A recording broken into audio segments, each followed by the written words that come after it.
Sa Pilipinas, may tatlong bagay na hindi mawawala: traffic, chismis, at palaging late. Sa totoo lang, ibig sabihin nun, 7:30 o minsan 8 na. Ladies and gentlemen, welcome sa Pambansang Palusot, Filipino Time.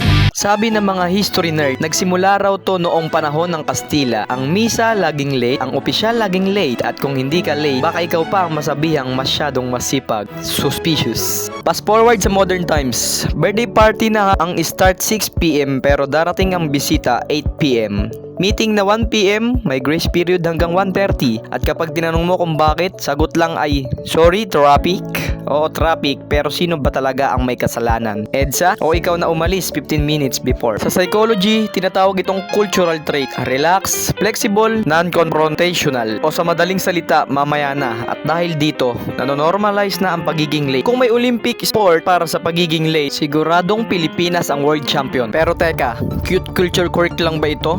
O isa itong legal na palusot para sa katamaran? Isipin mo, pag late ka sa klase, may absent. Pag late ka sa trabaho, may kaltas. Pero pag late ang gobyerno sa proyekto, extension lang po.